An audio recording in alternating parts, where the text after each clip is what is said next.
شرع پر قائم ہو، اس کی سرداری قبول کر لیں گے، اس سے جھگڑا نہ کریں گے، اور یہ کہ ہم حق کو لے کر کھڑے ہوں گے یا حق بات کہیں گے جہاں بھی ہوں، اور اللہ کے راستے میں ملامت کرنے والے کی ملامت کی پرواہ نہ کریں گے۔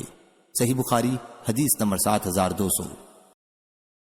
حمید نے بیان کیا اور ان سے انس بن مالک رضی اللہ عنہ نے کہ نبی کریم صلی اللہ علیہ وسلم سردی میں صبح کے وقت باہر نکلے اور مہاجرین اور انصار خندق کھود رہے تھے۔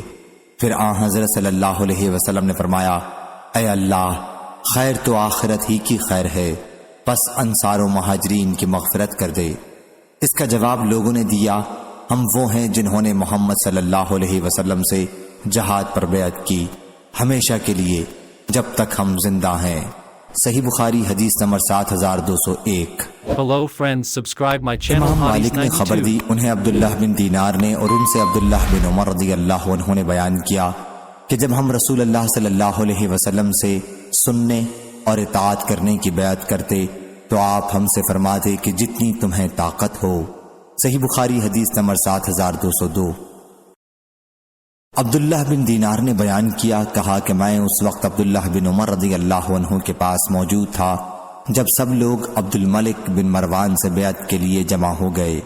بیان کیا کہ انہوں نے عبد الملک کو لکھا کہ میں سننے اور اطاعت کرنے کا اقرار کرتا ہوں، اللہ کے بندے عبد الملک امیر المومنین کے لیے اللہ کے دین اور اس کے رسول کی سنت کے مطابق جتنی بھی مجھ میں قوت ہوگی، اور یہ کہ میرے لڑکے بھی اس کا اقرار کرتے ہیں۔ صحیح بخاری حدیث نمبر 7203۔ جریر بن عبداللہ رضی اللہ عنہ نے بیان کیا کہ میں نے رسول اللہ صلی اللہ علیہ وسلم سے سننے اور اطاعت کرنے کی بیعت کی تو آپ نے مجھے اس کی تلقین کی کہ جتنی مجھ میں طاقت ہو، اور ہر مسلمان کے ساتھ خیر خواہی کرنے پر بھی بیعت کی۔ صحیح بخاری حدیث نمبر 7204۔ عبداللہ بن دینار نے بیان کیا، کہا کہ جب لوگوں نے عبد الملک کی بیعت کی تو عبداللہ بن عمر رضی اللہ عنہ نے اسے لکھا، اللہ کے بندے عبد الملک امیر المومنین کے نام میں اقرار کرتا ہوں سننے اور اطاعت کرنے کی، اللہ کے بندے عبد الملک امیر المومنین کے لیے اللہ کے دین اور اس کی رسول کی سنت کے مطابق جتنی مجھ میں طاقت ہوگی، اور میرے بیٹوں نے بھی اس کا اقرار کیا۔ صحیح بخاری حدیث نمبر 7205۔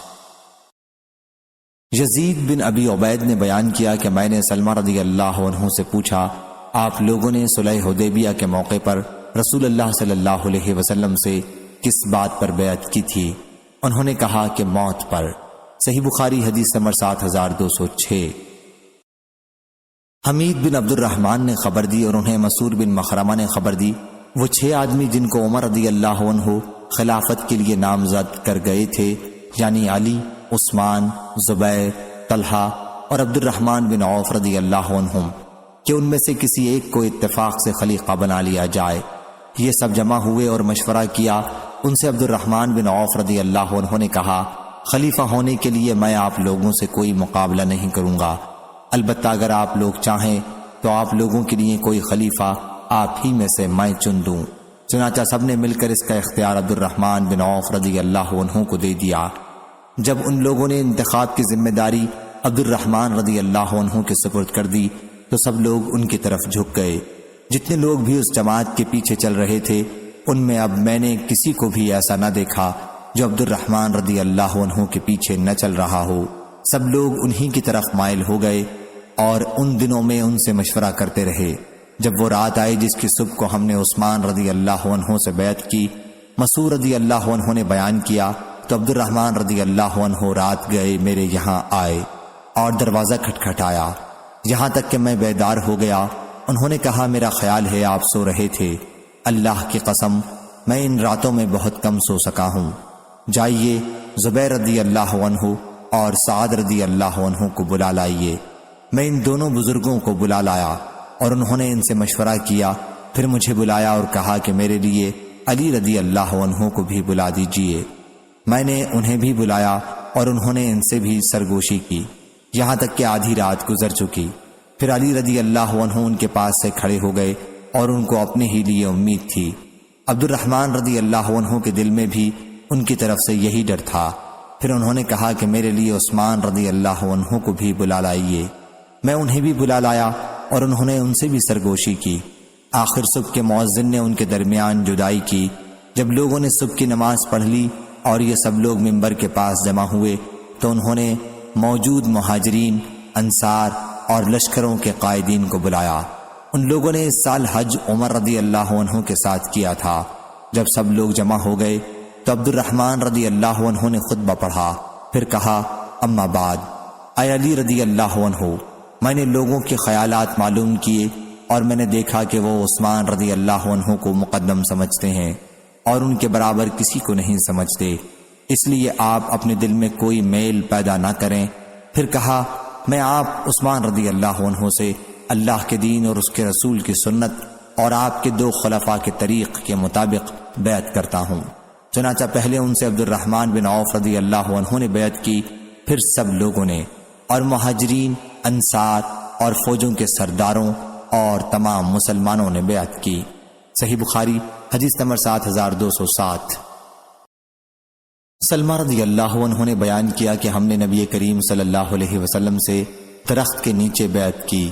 حضرت صلی اللہ علیہ وسلم نے مجھ سے فرمایا سلمہ رضی اللہ عنہ، کیا تم بیعت نہیں کرو گے؟ میں نے عرض کیا یا رسول اللہ صلی اللہ علیہ وسلم، میں نے پہلی ہی مرتبہ میں بیعت کر لی ہے۔ فرمایا کہ اور دوسری مرتبہ میں بھی کر لو۔ صحیح بخاری حدیث نمبر 7208۔ امام مالک نے بیان کیا ان سے محمد بن منقدر نے ان سے جابر بن عبداللہ رضی اللہ عنہ نے کہ ایک دیہاتی نے نبی کریم صلی اللہ علیہ وسلم سے اسلام پر بیعت کی، پھر اسے بخار ہو گیا تو اس نے کہا کہ میری بیعت فسخ کر دیجئے۔ حضرت صلی اللہ علیہ وسلم نے انکار کیا، پھر وہ حضرت صلی اللہ علیہ وسلم کے پاس آیا اور کہنے لگا کہ میری بیعت فسخ کر دیجئے۔ حضرت صلی اللہ علیہ وسلم نے انکار کیا، پھر وہ حضرت صلی اللہ علیہ وسلم کے پاس آیا اور کہنے لگا میری بیعت فسخ کر دیجئے۔ حضرت صلی اللہ علیہ وسلم نے انکار کیا۔ آخر وہ خود ہی مدینے سے چلا گیا تو حضرت صلی اللہ علیہ وسلم نے فرمایا کہ مدینہ بھٹی کی طرح ہے، اپنے میل کچیل دور کر دیتا ہے اور صاف مال کو رکھ لیتا ہے۔ صحیح بخاری حدیث نمبر 7209۔ ابو عقیل زہرہ بن معبد نے بیان کیا، انہوں نے اپنے دادا عبداللہ بن حشام رضی اللہ عنہ سے اور انہوں نے حضرت صلی اللہ علیہ وسلم سے اور انہوں نے حضرت صلی اللہ علیہ وسلم کا زمانہ پایا تھا۔ ان کی والدہ زینب بنت حمید رضی اللہ عنہا ان کو رسول اللہ صلی اللہ علیہ وسلم کی خدمت میں لے کر حاضر ہوئی تھیں اور عرض کیا تھا یا رسول اللہ صلی اللہ علیہ وسلم اس سے بیعت لے لیجئے۔ رسول اللہ صلی اللہ علیہ وسلم نے فرمایا کہ یہ ابھی کم سن ہے۔ پھر حضرت صلی اللہ علیہ وسلم نے اس کے سر پر ہاتھ پھیرا اور ان کے لیے دعا فرمائی، اور وہ اپنے تمام گھر والوں کی طرف سے ایک ہی بکری قربان کیا کرتے تھے۔ صحیح بخاری حدیث نمبر 7210۔ امام مالک نے خبر دی، انہیں محمد بن منقدر نے اور انہیں جابر بن عبداللہ رضی اللہ عنہ نے کہ ایک دیہاتی نے رسول کریم صلی اللہ علیہ وسلم سے اسلام پر بیعت کی، پھر اسے مدینے میں بخار ہو گیا تو وہ حضرت صلی اللہ علیہ وسلم کے پاس آیا اور کہا کہ یا رسول اللہ صلی اللہ علیہ وسلم میری بیعت فسخ کر دیجئے۔ حضرت صلی اللہ علیہ وسلم نے انکار کیا، پھر وہ دوبارہ آیا اور کہا کہ میری بیعت فسخ کر دیجئے۔ حضرت صلی اللہ علیہ وسلم نے اس مرتبہ بھی انکار کیا، پھر وہ آیا اور بیعت فسخ کرنے کا مطالبہ کیا۔ حضرت صلی اللہ علیہ وسلم نے اس مرتبہ بھی انکار کیا۔ اس کے بعد وہ خود ہی مدینے سے چلا گیا۔ حضرت صلی اللہ علیہ وسلم نے اس پر فرمایا کہ مدینہ بھٹی کی طرح ہے، اپنی میل کچیل کو دور کر دیتا ہے اور خالص مال رکھ لیتا ہے۔ صحیح بخاری حدیث نمبر 7211۔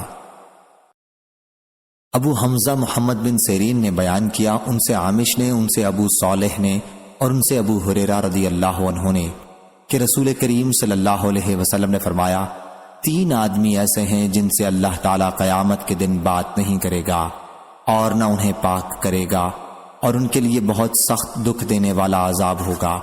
ایک وہ شخص جس کے پاس راستے میں زیادہ پانی ہو اور وہ مسافر کو اس میں سے نہ پلائے۔ دوسرا وہ شخص جو امام سے بیعت کرے اور بیعت کی غرض صرف دنیا کمانا ہو، اگر وہ امام اسے کچھ دنیا دے دے تو بیعت پوری کرے ورنہ توڑ دے۔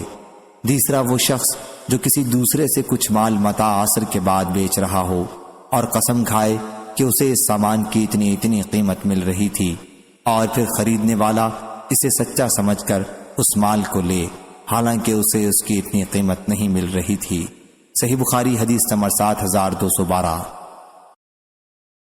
عبادہ بن صامت رضی اللہ عنہ نے بیان کیا کہ ہم مجلس میں موجود تھے کہ رسول کریم صلی اللہ علیہ وسلم نے فرمایا، مجھ سے بیعت کرو کہ اللہ کے ساتھ کسی کو شریک نہیں ٹھہراؤ گے، چوری نہیں کرو گے، زنا نہیں کرو گے، اپنی اولاد کو قتل نہیں کرو گے، اور اپنی طرف سے گھڑ کر کسی پر بہتان نہیں لگاؤ گے، اور نیک کام میں نافرمانی نہیں کرو گے۔ پس جو کوئی تم میں سے اس وعدے کو پورا کرے اس کا ثواب اللہ کے جہاں اسے ملے گا، اور جو کوئی ان کاموں میں سے کسی برے کام کو کرے گا اس کی سزا اسے دنیا میں ہی مل جائے گی، تو یہ اس کے لیے کفارہ ہوگا۔ اور جو کوئی ان میں سے کسی برائی کا کام کرے گا اور اللہ پاک اسے چھپا لے گا تو اس کا معاملہ اللہ کے حوالے ہے، چاہے تو اس کی سزا دے اور چاہے اسے معاف کر دے۔ چنانچہ ہم نے اس پر حضرت صلی اللہ علیہ وسلم سے بیعت کی۔ صحیح بخاری حدیث نمبر 7213۔ عائشہ رضی اللہ عنہا نے بیان کیا کہ نبی کریم صلی اللہ علیہ وسلم عورتوں سے زبانی اس آیت کے احکام کے بیعت لیتے کہ وہ اللہ کے ساتھ کسی کو شریک نہیں ٹھہرائیں گی، آخر آیت تک۔ بیان کیا کہ رسول اللہ صلی اللہ علیہ وسلم کے ہاتھ نے کبھی کسی عورت کا ہاتھ نہیں چھوا سوا اس عورت کے جو آپ کی لونڈی ہو۔ صحیح بخاری حدیث نمبر 7214۔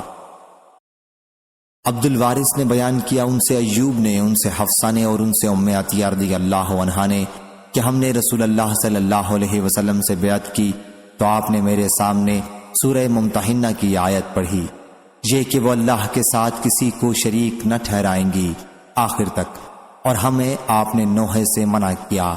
پھر ہم میں سے ایک عورت نے اپنا ہاتھ کھینچ لیا اور کہا کہ فلاں عورت نے کسی نوحے میں میری مدد کی تھی، میرے ساتھ مل کر نوحہ کیا تھا اور میں اسے اس کا بدلہ دینا چاہتی ہوں۔ اس پر حضرت صلی اللہ علیہ وسلم نے کچھ نہیں کہا۔ پھر وہ گئیں اور واپس آئیں۔ میرے ساتھ بیعت کرنے والی عورتوں میں سے کسی عورت نے اس بیعت کو پورا نہیں کیا سوا ام سلیم اور ام العلا رضی اللہ عنہا اور معاذ رضی اللہ عنہ کی بیوی ابو صبرہ کی بیٹی کے، یا ابو صبرہ کی بیٹی اور معاذ کی بیوی کے، اور سب عورتوں نے احکام بیعت کو پورے طور پر ادا نہ کر کے بیعت کو نہیں نبھایا۔ غفر اللہ لہن اجمعین۔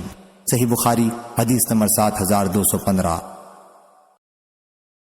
سفیان بن عینہ نے بیان کیا، ان سے محمد بن منقدر نے، انہوں نے کہا میں نے جابر بن عبداللہ انصاری رضی اللہ عنہ سے سنا، وہ کہتے تھے ایک گنوار نام نامعلوم یا قیس بن ابی حازم حضرت صلی اللہ علیہ وسلم کے پاس آیا، کہنے لگا یا رسول اللہ صلی اللہ علیہ وسلم، اسلام پر مجھ سے بیعت لیجئے۔ آپ نے اس سے بیعت لے لی۔ پھر دوسرے دن بخار میں ہلہلاتا آیا، کہنے لگا میری بیعت فسخ کر دیجئے۔ آپ نے انکار کیا، بیعت فسخ نہیں کی۔ جب وہ پیٹھ موڑ کر چلتا ہوا تو فرمایا مدینہ کیا ہے؟ لوہار کی بھٹی ہے، پلید اور ناپاک میل کچیل کو چھانٹ ڈالتا ہے اور کھرا ستھرا مال رکھ لیتا ہے۔ صحیح بخاری حدیث نمبر 7216۔ سلیمان بن بلال نے خبر دی، انہیں یحییٰ بن سعید نے کہا میں نے قاسم بن محمد سے سنا کہ عائشہ رضی اللہ عنہا نے کہا اپنے سر درد پر ہائے سر پھٹا جاتا ہے۔ رسول اللہ صلی اللہ علیہ وسلم نے فرمایا اگر تم مر جاؤ اور میں زندہ رہا تو میں تمہارے لیے مغفرت مانگوں گا اور تمہارے لیے دعا کروں گا۔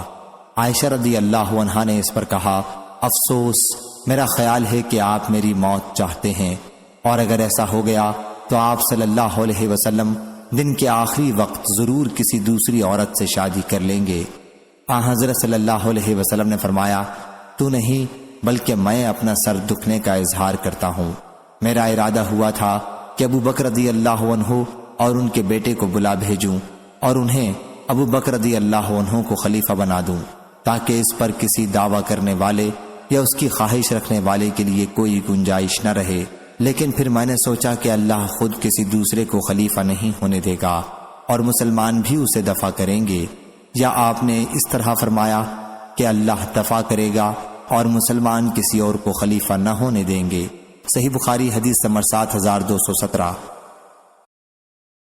عبداللہ بن عمر رضی اللہ عنہ نے بیان کیا کہ حضرت عمر رضی اللہ عنہ جب زخمی ہوئے تو ان سے کہا گیا کہ آپ اپنا خلیفہ کسی کو کیوں نہیں منتخب کر دیتے؟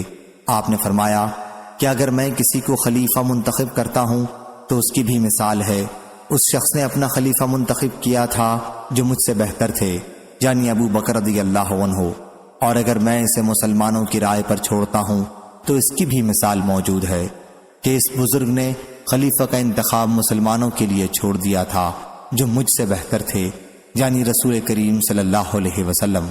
پھر لوگوں نے آپ کی تعریف کی، پھر انہوں نے کہا کہ کوئی تو دل سے میری تعریف کرتا ہے، کوئی ڈر کر۔ اب میں تو یہی غنیمت سمجھتا ہوں کہ خلافت کی ذمہ داریوں میں اللہ کے ہاں برابر برابر ہی چھوٹ جاؤں، نہ مجھے کچھ ثواب ملے اور نہ کوئی عذاب۔ میں نے خلافت کا بوجھ اپنی زندگی بھر اٹھایا، اب مرنے پر میں اس بار کو نہیں اٹھاؤں گا۔ صحیح بخاری حدیث نمبر 7218۔ انس بن مالک رضی اللہ عنہ نے خبر دی کہ انہوں نے عمر رضی اللہ عنہ کا دوسرا خطبہ سنا جب آپ ممبر پر بیٹھے ہوئے تھے۔ یہ واقعہ رسول اللہ صلی اللہ علیہ وسلم کی وفات کے دوسرے دن کا ہے۔ انہوں نے کلمہ شہادت پڑھا۔ حضرت ابو بکر رضی اللہ عنہ خاموش تھے اور کچھ نہیں بول رہے تھے۔ پھر کہا مجھے امید تھی کیا حضرت صلی اللہ علیہ وسلم زندہ رہیں گے اور ہمارے کاموں کی تدبیر و انتظام کرتے رہیں گے۔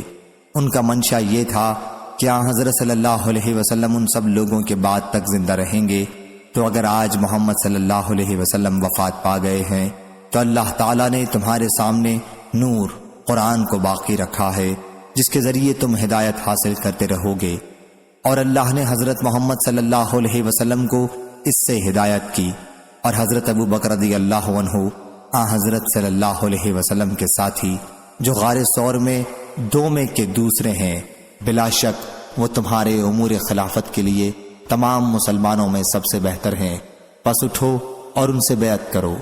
ایک جماعت ان سے پہلے ہی سقیفہ بنی ساعدہ میں بیعت کر چکی تھی، پھر عام لوگوں نے ممبر پر بیعت کی۔ ظاہری نے بیان کیا ان سے انس بن مالک رضی اللہ عنہ نے انہوں نے عمر رضی اللہ عنہ سے سنا کہ وہ حضرت ابو بکر رضی اللہ عنہ سے اس دن کہہ رہے تھے ممبر پر چڑھ آئیے، چنانچہ وہ اس کا برابر اصرار کرتے رہے یہاں تک کہ ابو بکر رضی اللہ عنہ ممبر پر چڑھ گئے اور سب لوگوں نے آپ سے بیعت کی۔ صحیح بخاری حدیث نمبر 7219۔ ابراہیم بن سعد نے بیان کیا ان سے ان کے والد نے ان سے محمد بن جبیر بن مطعم نے ان سے ان کے والد نے بیان کیا کہ نبی کریم صلی اللہ علیہ وسلم کے پاس ایک خاتون آئی اور کسی معاملے میں آپ سے گفتگو کی۔ پھر حضرت صلی اللہ علیہ وسلم نے ان سے کہا کہ وہ دوبارہ آپ کے پاس آئیں۔ انہوں نے عرض کیا یا رسول اللہ صلی اللہ علیہ وسلم، اگر میں آؤں اور آپ کو نہ پاؤں تو پھر آپ کیا فرماتے ہیں؟ جیسے ان کا اشارہ وفات کی طرف ہو۔ حضرت صلی اللہ علیہ وسلم نے فرمایا کہ اگر مجھے نہ پاؤ تو ابو بکر رضی اللہ عنہ کے پاس آئی ہو۔ صحیح بخاری حدیث نمبر 7220۔ یحییٰ نے بیان کیا ان سے سفیان نے ان سے قیس بن مسلم نے ان سے طارق بن شہاب نے کہ ابو بکر رضی اللہ عنہ نے قبائل بزاخہ کے وفد سے جو حضرت صلی اللہ علیہ وسلم کی وفات کے بعد مرتد ہو گیا تھا اور اب معافی کے لیے آیا تھا، فرمایا کہ اونٹوں کی دموں کے پیچھے پیچھے جنگلوں میں گھومتے رہو یہاں تک کہ اللہ تعالیٰ اپنے نبی صلی اللہ علیہ وسلم کے خلیفہ اور مہاجرین کو کوئی امر بتلا دے جس کی وجہ سے وہ تمہارا قصور معاف کر دیں۔ صحیح بخاری حدیث نمبر 7221۔ شعبہ بن حجاج نے بیان کیا ان سے عبد الملک بن عمیر نے انہوں نے جابر بن سمرہ رضی اللہ عنہ سے سنا، کہا کہ میں نے نبی کریم صلی اللہ علیہ وسلم سے سنا، آپ نے فرمایا کہ میری امت میں 12 امیر ہوں گے۔ پھر آپ نے کوئی ایسی ایک بات فرمائی جو میں نے نہیں سنی۔ بعد میں میرے والد نے بتایا کہ آپ صلی اللہ علیہ وسلم نے یہ فرمایا کہ وہ سب کے سب قریش خاندان سے ہوں گے۔ صحیح بخاری حدیث نمبر 7222 7223۔ امام مالک نے بیان کیا ان سے ابو زناد نے ان سے اعرج نے اور ان سے ابو ہریرہ رضی اللہ عنہ نے کہ رسول اللہ صلی اللہ علیہ وسلم نے فرمایا اس ذات کی قسم جس کے ہاتھ میں میری جان ہے، میرا ارادہ ہوا کہ میں لکڑیوں کے جمع کرنے کا حکم دوں، پھر نماز کے لیے اذان دینے کا، پھر کسی سے کہوں کہ وہ لوگوں کو نماز پڑھائے، اور میں اس کے بجائے ان لوگوں کے پاس جاؤں جو جماعت میں شریک نہیں ہوتے، اور انہیں ان کے گھروں سمیت جلا دوں۔ قسم ہے اس ذات کی جس کے ہاتھ میں میری جان ہے کہ تم سے کسی کو اگر یہ امید ہو کہ وہاں موٹی ہڈی یا 2 مرمہ حسنہ بکری کے گھر کے درمیان کا گوشت ملے گا تو وہ ضرور نماز عشاء میں شریک ہو۔ صحیح بخاری حدیث نمبر 7224۔ لیث نے بیان کیا، ان سے عقیل نے، ان سے ابن شہاب نے، ان سے عبد الرحمن بن عبداللہ بن کعب بن مالک نے کہ عبداللہ بن کعب بن مالک رضی اللہ عنہ کے نابینا ہو جانے کے زمانے میں ان کے سب لڑکوں میں یہی راستے میں ان کے ساتھ چلتے تھے، نے بیان کیا کہ میں نے کعب بن مالک رضی اللہ عنہ سے سنا، انہوں نے کہا کہ جب وہ غزوہ تبوک میں رسول اللہ صلی اللہ علیہ وسلم کے ساتھ نہیں جا سکے تھے، پھر انہوں نے اپنا پورا واقعہ بیان کیا، اور آن حضرت صلی اللہ علیہ وسلم نے مسلمانوں کو ہم سے گفتگو کرنے سے روک دیا تھا، تو ہم 50 دن اسی حالت میں رہے، پھر آن حضرت صلی اللہ علیہ وسلم نے اعلان کیا کہ اللہ نے ہماری توبہ قبول کر لی ہے۔ صحیح بخاری حدیث نمبر 7225۔ عبد الرحمن بن خالد نے بیان کیا، ان سے ابن شہاب نے، ان سے ابو سلمہ اور سعید بن مسیب نے، اور ان سے ابو ہریرہ رضی اللہ عنہ نے کہ میں نے رسول اللہ صلی اللہ علیہ وسلم سے سنا، آپ صلی اللہ علیہ وسلم نے فرمایا، اس ذات کی قسم جس کے ہاتھ میں میری جان ہے، اگر ان لوگوں کا خیال نہ ہوتا جو میرے ساتھ غزوے میں شریک نہ ہو سکنے کو برا جانتے ہیں، مگر اسباب کی کمی کی وجہ سے وہ شریک نہیں ہو سکتے، اور کوئی ایسی چیز میرے پاس نہیں ہے جس پر انہیں سوار کروں، تو میں کبھی غزوات میں شریک ہونے سے پیچھے نہ رہتا۔ میری تو خواہش ہے کہ اللہ کے راستے میں قتل کیا جاؤں، پھر زندہ کیا جاؤں، پھر قتل کیا جاؤں، پھر زندہ کیا جاؤں، پھر قتل کیا جاؤں، اور پھر زندہ کیا جاؤں، اور پھر مارا جاؤں۔ صحیح بخاری حدیث نمبر 7226۔ ابو ہریرہ رضی اللہ عنہ نے بیان کیا کہ رسول اللہ صلی اللہ علیہ وسلم نے فرمایا، اس ذات کی قسم جس کے ہاتھ میں میری جان ہے، میری آرزو ہے کہ میں اللہ کے راستے میں جنگ کروں اور قتل کیا جاؤں، پھر زندہ کیا جاؤں، پھر قتل کیا جاؤں، پھر زندہ کیا جاؤں، پھر قتل کیا جاؤں۔ ابو ہریرہ رضی اللہ عنہ ان الفاظ کو 3 مرتبہ دہراتے تھے کہ میں اللہ کو گواہ کر کے کہتا ہوں۔ صحیح بخاری حدیث نمبر 7227۔ عبد الرزاق نے بیان کیا، ان سے معمر نے، ان سے حمام بن بنبا نے، انہوں نے ابو ہریرہ رضی اللہ عنہ سے سنا کہ نبی کریم صلی اللہ علیہ وسلم نے فرمایا، اگر میرے پاس احد پہاڑ کے برابر سونا ہوتا تو میں پسند کرتا کہ اگر ان کے لینے والے مل جائیں تو 3 دن گزرنے سے پہلے ہی میرے پاس اس میں سے 1 دینار بھی نہ بچے، سوا اس کے جسے میں اپنے اوپر قرض کی ادائیگی کے لیے روک لوں۔ صحیح بخاری حدیث نمبر 7228۔ عائشہ رضی اللہ عنہا نے بیان کیا کہ رسول اللہ صلی اللہ علیہ وسلم نے حجۃ الوداع کے موقع پر فرمایا، اگر مجھ کو اپنا حال پہلے سے معلوم ہوتا جو بعد کو معلوم ہوا تو میں اپنے ساتھ قربانی کا جانور نہ لاتا، اور عمرہ کر کے دوسرے لوگوں کی طرح میں بھی احرام کھول ڈالتا۔ صحیح بخاری حدیث نمبر 7229۔ جابر بن عبداللہ رضی اللہ عنہ نے بیان کیا کہ ہم رسول اللہ صلی اللہ علیہ وسلم کے حجۃ الوداع کے موقع پر ساتھ تھے، پھر ہم نے حج کے لیے تلبیہ کہا اور 4 ذی الحج کو مکہ پہنچے، پھر آن حضرت صلی اللہ علیہ وسلم نے ہمیں بیت اللہ اور صفا اور مروہ کے طواف کا حکم دیا، اور یہ کہ ہم اسے عمرہ بنا لیں اور اس کے بعد حلال ہو جائیں، سوا ان کے جن کے ساتھ قربانی کا جانور ہو وہ حلال نہیں ہو سکتے۔ بیان کیا کہ آن حضرت صلی اللہ علیہ وسلم اور طلحہ رضی اللہ عنہ کے سوا ہم میں سے کسی کے پاس قربانی کا جانور نہ تھا، اور علی رضی اللہ عنہ یمن سے آئے تھے اور ان کے ساتھ بھی ہدی تھی، اور کہا کہ میں بھی اس کا احرام باندھ کر آیا ہوں جس کا رسول اللہ صلی اللہ علیہ وسلم نے احرام باندھا ہے۔ پھر دوسرے لوگ کہنے لگے کہ کیا ہم اپنی عورتوں کے ساتھ صحبت کرنے کے بعد منی جا سکتے ہیں اس حال میں کہ ہمارے ذکر منی ٹپکاتے ہوں؟ حضرت صلی اللہ علیہ وسلم نے اس پر فرمایا کہ جو بات مجھے بعد میں معلوم ہوئی اگر پہلے ہی معلوم ہوتی تو میں حدیث ساتھ نہ لاتا، اور اگر میرے ساتھ خودی نہ ہوتی تو میں بھی حلال ہو جاتا۔ بیان کیا کہ حضرت صلی اللہ علیہ وسلم سے سراقہ بن مالک نے ملاقات کی۔ اس وقت آپ بڑے شیطان پر رمی کر رہے تھے اور پوچھا یا رسول اللہ صلی اللہ علیہ وسلم یہ ہمارے لیے خاص ہے؟ آپ نے فرمایا کہ نہیں بلکہ ہمیشہ کے لیے ہے۔ بیان کیا کہ عائشہ رضی اللہ عنہا بھی مکہ آئی تھیں لیکن وہ حائضہ تھیں، تو حضرت صلی اللہ علیہ وسلم نے انہیں تمام اعمال حج ادا کرنے کا حکم دیا، صرف وہ پاک ہونے سے پہلے طواف نہیں کر سکتی تھیں اور نہ نماز پڑھ سکتی تھیں۔ جب سب لوگ بطحا میں اترے تو عائشہ رضی اللہ عنہا نے کہا یا رسول اللہ صلی اللہ علیہ وسلم کیا آپ سب لوگ عمرہ و حج دونوں کر کے لوٹیں گے اور میرا صرف حج ہوگا؟ بیان کیا کہ پھر حضرت صلی اللہ علیہ وسلم نے عبد الرحمن بن ابی بکر صدیق رضی اللہ عنہ کو حکم دیا کہ عائشہ رضی اللہ عنہا کو ساتھ لے کر مقام تنعیم جائیں۔ چنانچہ انہوں نے بھی ایام حج کے بعد ذی الحج میں عمرہ کیا۔ صحیح بخاری حدیث نمبر 7230۔ یحییٰ بن سعید نے بیان کیا انہوں نے عبداللہ بن عامر بن ربیعہ سے سنا کہ عائشہ رضی اللہ عنہا نے بیان کیا کہ ایک رات نبی کریم صلی اللہ علیہ وسلم کو نیند نہ آئی، پھر آپ نے فرمایا کاش میرے صحابہ رضی اللہ عنہم میں سے کوئی نیک مرد میرے لیے آج رات پہرا دیتا۔ اتنے میں ہم نے ہتھیاروں کی آواز سنی۔ حضرت صلی اللہ علیہ وسلم نے پوچھا کون صاحب ہیں؟ بتایا گیا کہ سعد بن ابی وقاص رضی اللہ عنہ ہیں۔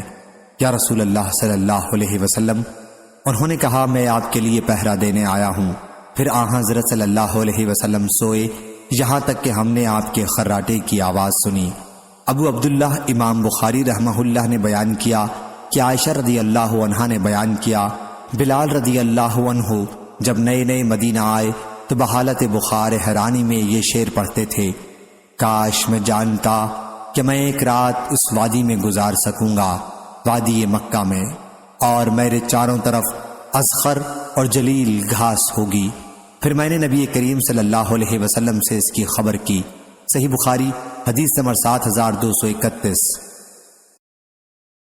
ابو ہریرہ رضی اللہ عنہ نے بیان کیا کہ رسول اللہ صلی اللہ علیہ وسلم نے فرمایا رشک صرف دو شخصوں پر ہو سکتا ہے، ایک وہ جسے اللہ نے قرآن دیا ہے اور وہ اسے دن رات پڑھتا رہتا ہے، اور اس پر سننے والا کہے کہ اگر مجھے بھی اس کا ایسا علم ہوتا جیسا کہ اس شخص کو دیا گیا ہے تو میں بھی اسی طرح کرتا جیسا کہ یہ کرتا ہے، اور دوسرا وہ شخص جسے اللہ نے مال دیا اور وہ اسے اللہ کے راستے میں خرچ کرتا ہے تو دیکھنے والا کہے کہ اگر مجھے بھی اتنا دیا جاتا جیسا اسے دیا گیا ہے تو میں بھی اسی طرح کرتا جیسا کہ یہ کر رہا ہے۔ ہم سے قتیبہ بن سعید نے بیان کیا، کہا ہم سے جریر نے پھر یہی حدیث بیان کی۔ صحیح بخاری حدیث نمبر 7232۔ انس بن مالک رضی اللہ عنہ نے کہا اگر میں نے رسول اللہ صلی اللہ علیہ وسلم سے یہ نہ سنا ہوتا کہ موت کی تمنا نہ کرو تو میں موت کی آرزو کرتا۔ صحیح بخاری حدیث نمبر 7233۔ قیس نے بیان کیا کہ ہم خباب بن ارت رضی اللہ عنہ کی خدمت میں ان کی عیادت کے لیے حاضر ہوئے۔ انہوں نے 7 داغ لگوائے تھے۔ پھر انہوں نے کہا کہ اگر رسول اللہ صلی اللہ علیہ وسلم نے ہمیں موت کی دعا کرنے سے منع نہ کیا ہوتا تو میں اس کی دعا کرتا۔ صحیح بخاری حدیث نمبر 7234۔ معمر نے خبر دی، انہیں زہری نے، انہیں ابی عبید نے جن کا نام سعد بن عبید ہے جو عبد الرحمن بن اظہر کے مولا ہیں، کہ رسول اللہ صلی اللہ علیہ وسلم نے فرمایا کوئی شخص تم میں سے موت کی آرزو نہ کرے، اگر وہ نیک ہے تو ممکن ہے نیکی میں اور زیادہ ہو، اور اگر برا ہے تو ممکن ہے اس سے توبہ کر لے۔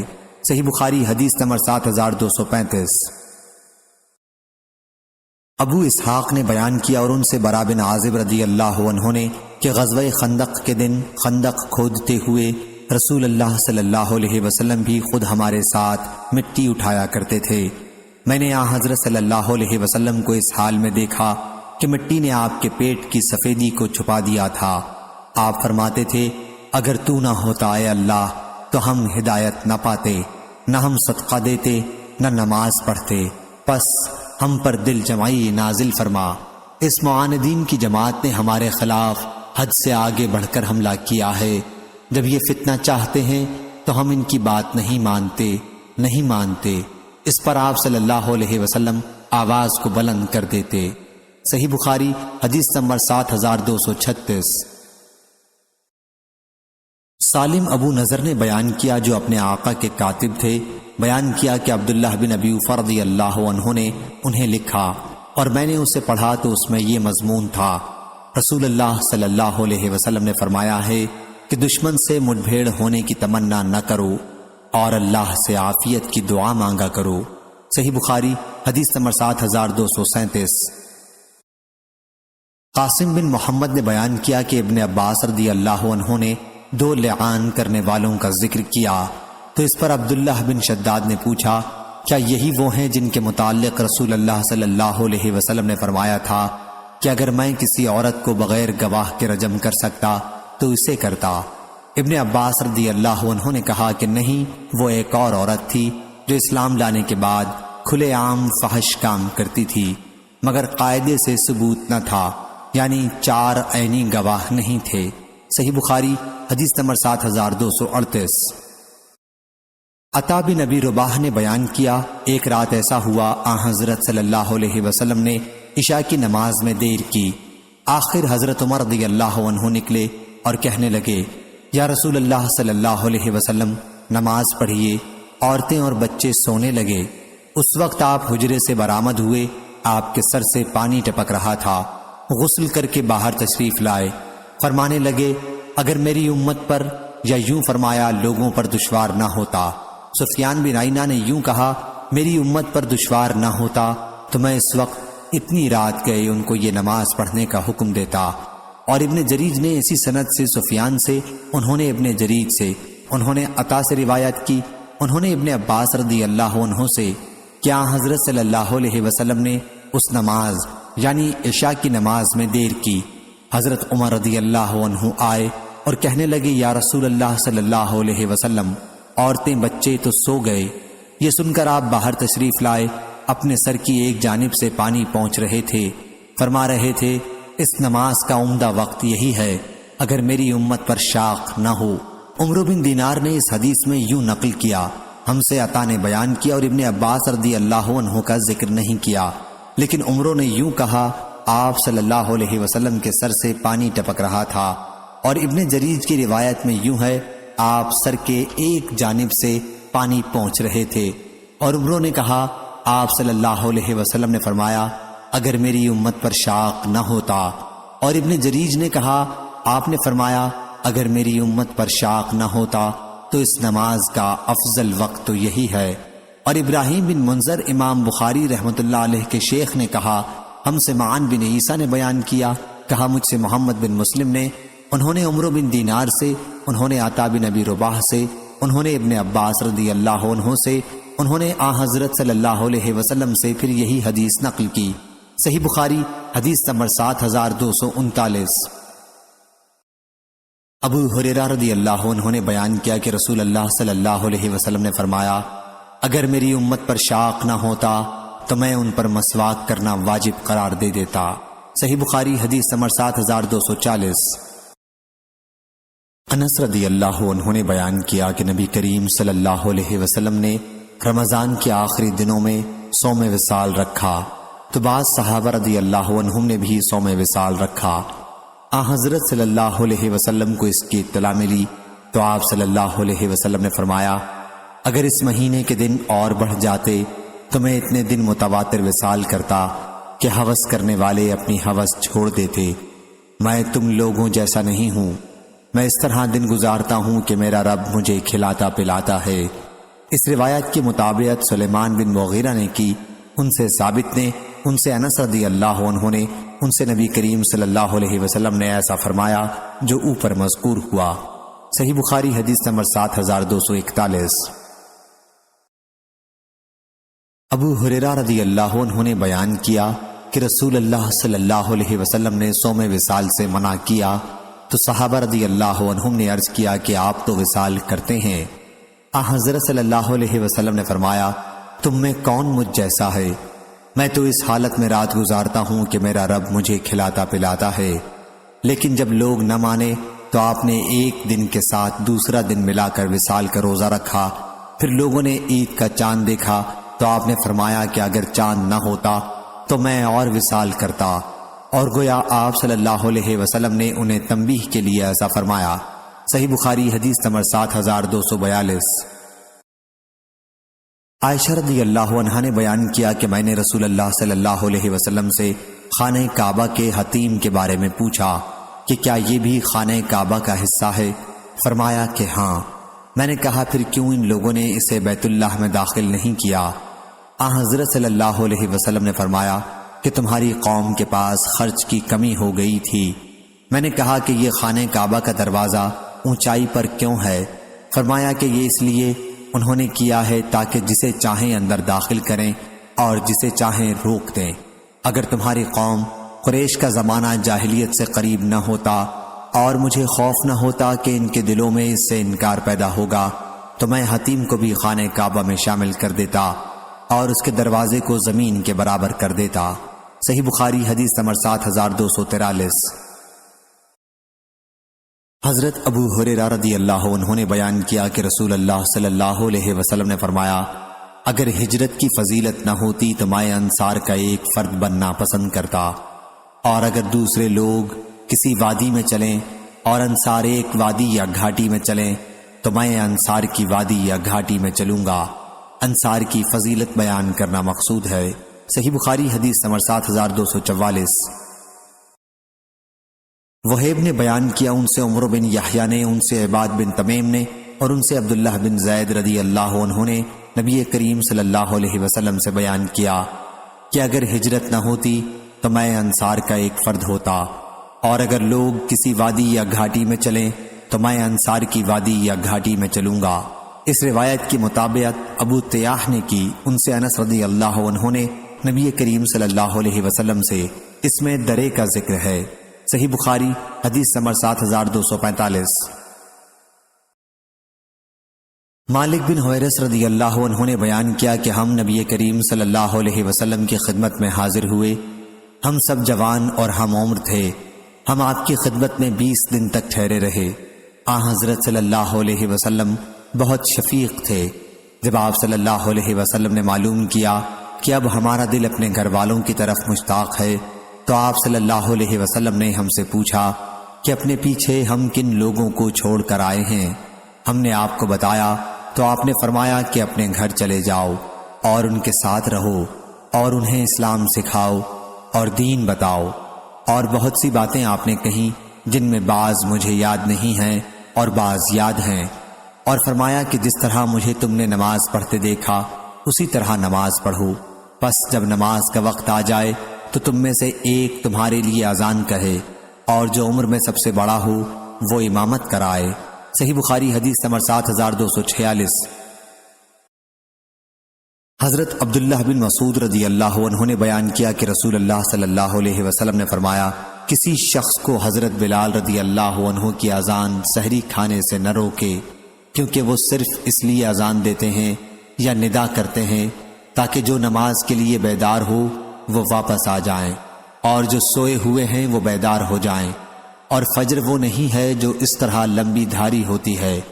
یحییٰ نے اس کے اظہار کے لیے اپنے دونوں ہاتھ ملائے اور کہا یہاں تک کہ وہ اس طرح ظاہر ہو جائے، اور اس کے اظہار کے لیے انہوں نے اپنی دونوں شہادت کی انگلیوں کو پھیلا کر بتایا۔ صحیح بخاری حدیث نمبر 7247۔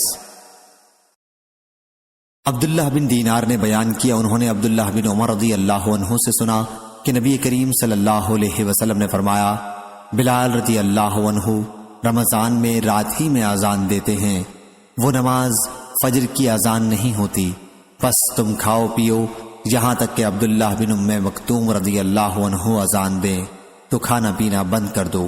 صحیح بخاری حدیث نمبر 7248۔ عبداللہ بن مسعود رضی اللہ عنہ نے بیان کیا کہ نبی کریم صلی اللہ علیہ وسلم نے ہمیں ظہر کی 5 رکعت نماز پڑھائی تو آپ سے پوچھا گیا نماز کی رکعتوں میں کچھ بڑھ گیا ہے؟ آ حضرت صلی اللہ علیہ وسلم نے دریافت فرمایا کیا بات ہے؟ صحابہ رضی اللہ عنہم نے کہا آپ نے 5 رکعت نماز پڑھائی ہے۔ پھر آ حضرت صلی اللہ علیہ وسلم نے سلام کے بعد 2 سجدہ سہو کے کیے۔ صحیح بخاری حدیث نمبر 7249۔ مالک نے بیان کیا ان سے ایوب سختیانی نے، ان سے محمد بن سیرین نے اور ان سے ابو ہریرہ رضی اللہ عنہ نے کہ رسول اللہ صلی اللہ علیہ وسلم نے 2 ہی رکعت پر مغرب یا عشاء کی نماز میں نماز ختم کر دی تو ذوالیدین نے کہا کہ یا رسول اللہ صلی اللہ علیہ وسلم نماز کم کر دی گئی ہے یا آپ بھول گئے ہیں؟ آپ نے پوچھا کیا ذوالیدین صحیح کہتے ہیں؟ لوگوں نے کہا جی ہاں۔ پھر آن حضرت صلی اللہ علیہ وسلم کھڑے ہوئے اور 2 آخری رکعتیں پڑھیں، پھر سلام پھیرا، پھر تکبیر کہی اور سجدہ کیا، نماز کے عام سجدے جیسا یا اس سے طویل۔ پھر آپ نے سر اٹھایا، پھر تکبیر کہی اور نماز کے سجدے جیسا سجدہ کیا، پھر سر اٹھایا۔ صحیح بخاری حدیث نمبر 7250۔ عبداللہ بن عمر رضی اللہ عنہ نے بیان کیا کہ مسجد قباء میں لوگ صبح کی نماز پڑھ رہے تھے کہ ایک آنے والے نے ان کے پاس پہنچ کر کہا کہ رسول اللہ صلی اللہ علیہ وسلم پر رات قرآن کی آیت نازل ہوئی ہے اور آپ صلی اللہ علیہ وسلم کو حکم دیا گیا ہے کہ نماز میں کعبے کی طرف منہ کر لیں، پس تم بھی اس طرف رخ کر لو۔